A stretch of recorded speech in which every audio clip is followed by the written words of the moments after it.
Yung dalawa sila, dalawang matandang dalaga. Pero mga ano na yun, mga 50 lang, mga 60 lang. Mga bata pa, hindi pa naman matanda yung pera nila. Kasi hindi ano sa trabaho. Sa mga dalaga. Hindi lang asawa, ayaw ko ba?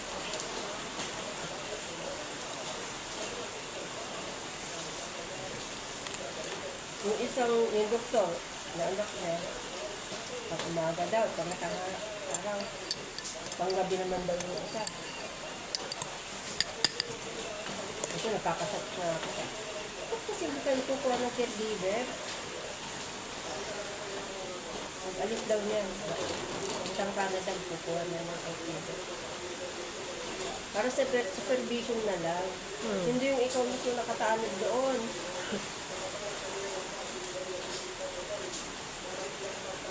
Sobrang silang sa pera nila. Sobrang tipid sa pera sila. Naintindihan kung ano gagawin nila sa pera nila. Kaya nga, pag mawala sila, Wala na. mapunta din naman sa mga ano. Yung mga pamangkin na sa Amerika. Lahat ng pamangkin na sa abroad. Walang pamangkin dito. So, mga doktor na rin ng mga ako doon. Ang pamangkin nila. Malalaki na sila. Natira na.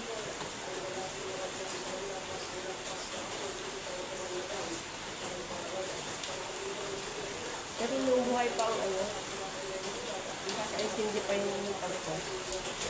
Hindi naman madami. Kami yung binibigyan ng pera.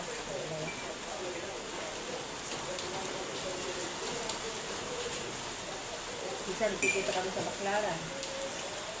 Dito tayo sa Baclaran. Handa kayo. Handa din kami. Tapos kakain tayo sa lahat. Nakita ko naman mga bata. Ng ano naman, ng trip. Pinapakain na kami. May pera ko ng balik.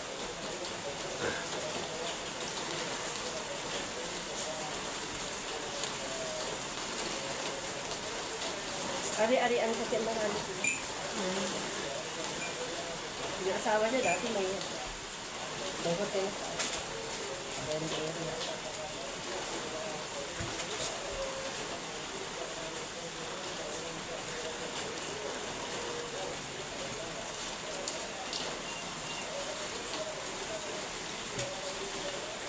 Ako naman sa mga anak, ipa-enjoy na nila yung mga pera doon sa mga nanay nila.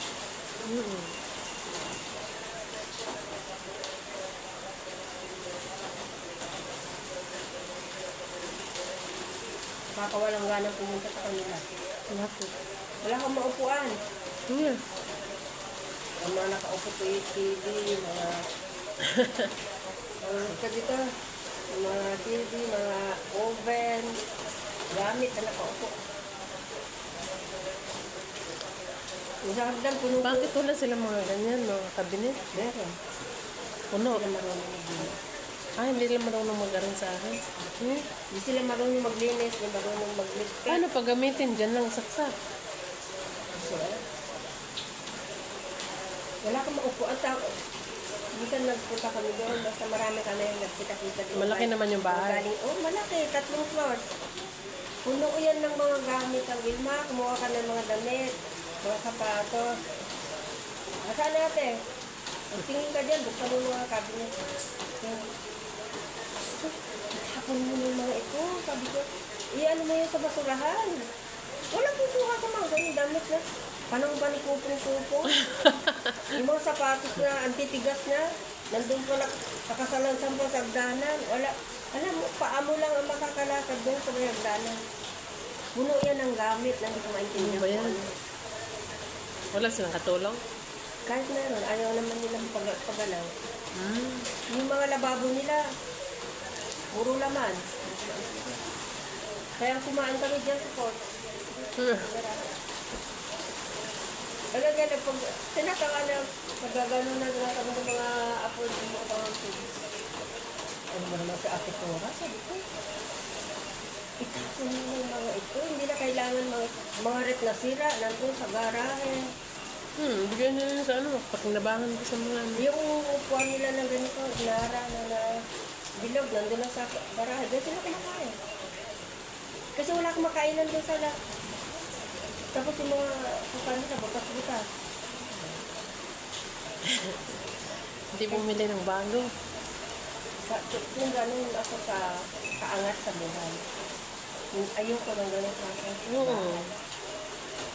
May amoy, kasi mga kupa na katagal na, panahon pa yata ko sa Sayang tawag. tinakpan lang ng mga tela, mga tuwalya. Na buwan na rin siguro yung mga dinala. Paano yun, no?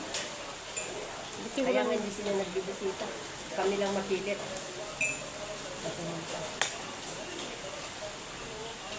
Sinabi lang na, punta kami dyan, Mama Cora. Wala na, nakaplano na yung mga pamangkin. Punta kami dyan, Mama Cora. O nagtawag, Mama Lilo, punta tayo. Oh, sige. Ano ba? Wala akong magamit ako biyertos kasi nandun Saan lang yun? Sa sa Makati. Makati pa. Hindi yung kanila. Yung apartment na tinitirhan nila. Malaki. Tatlong floor sa tatlong floor sa tatlong building.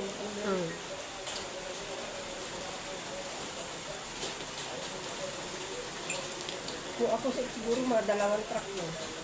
Sasakot ko kung ako nandun. Kaya nga, hindi mo naman may suot. Ilan yung mga cabinet yun? Pag ayaw niyang itapon, ilagay niyo na lang sa sako. Lagay sa budiga. Pamigay mo yung mga dapat pamigay. Kaya walang palagay ko, walang kukuha ng ganyan. Sinasabi ko na. Ako na nagsasabi ako sa kanila, yung mga ibang tinginan natin. Ay naku ate ko, itapon mo naman ito. Hindi kunin mo, anong gagawin ko? Diyan. Mga libro, ang dami kasi mga nakabugado, mga takot. Ay naku po, Diyos ko. Sulit na yung mga libro na itapon mo. Kaya nga. Wala siyang anak na ano. Yung gustong mag-i-ano yung bahay. Walang marunong. Wala na. Huwag lang maitigyan. Para pagkagising nila. Paupo na lang yung kanya. Hindi sila marunong mag-ito.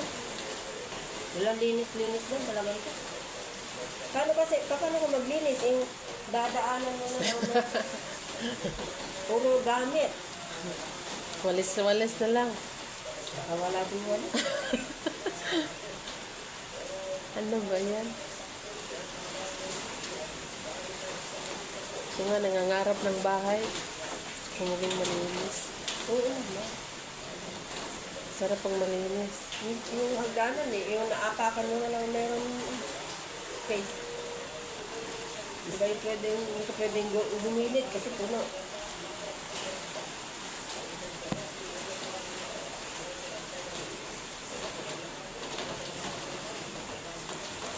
Kasi pag ganyan ginalakihan ng anak mo, no? Ganon din yung anak mo.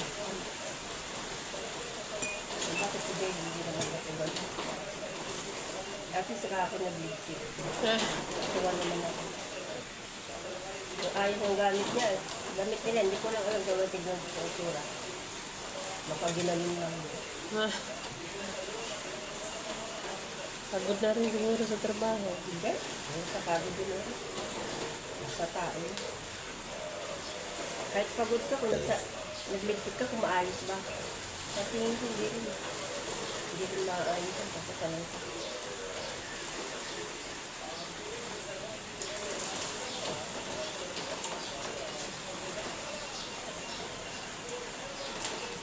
Sabi sa akin kasi sa akin, pagkapaligo, mama, ang maligo.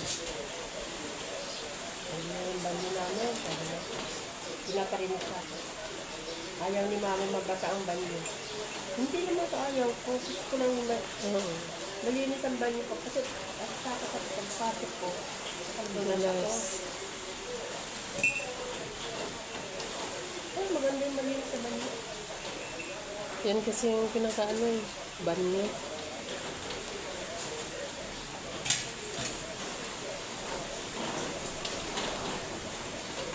Yung isang door yata nila doon, katulong na nga kasi. Buong dingding. Hmm?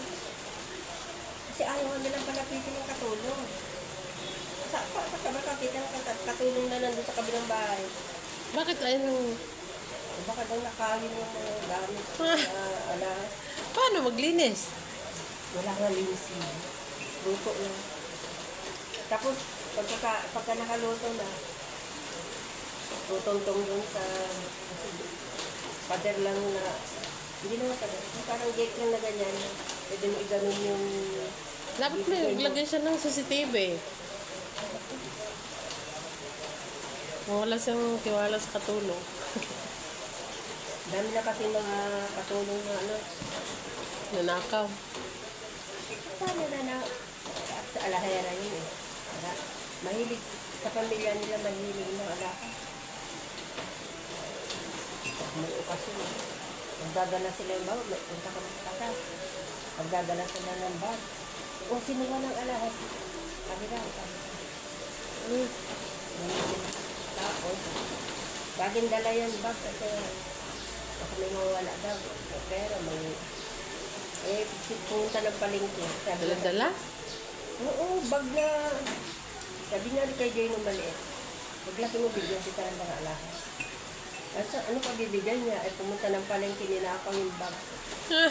Puno-puno ng alahas. Okay. Kanan. Naka-ano na yun, nakamanman sa kanya. Siguro. Lagi sa kinukupitan kasi.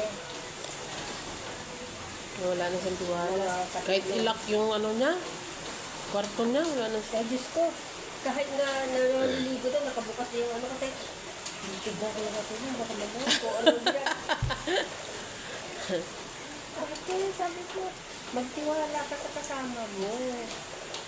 Eh kung mamay madulas tapos kakagaganyan mo sa banyo, Kaya kung nga. humihihi daw sa banyo, sabi, sasabi ko yung katulong sa ano ginagawa ko. Magtiwala ka sa kasama mo. Eh, pulis naman kung nakawan siya. Tawag ng pulis, ninakaw yung alahas ko. Meron kasi alaga sila dati na anak ng katulong natin nila. Nung umalis sa katulong, naiwan doon. Parang yun ang sinasama. Isip-isip. Eh, natuto din lang mag-kope. Kasi ang dami siguro sa pera. Oo, marami siguro. Ako ano, kung bakit ka yun. Todo sa hindi na yun. Hindi ko lang alam kung totoo yun, hindi. Eh, kasi yung kwento. Nainala niya lang. Hindi ko na alam kung hinala ba. Totoo.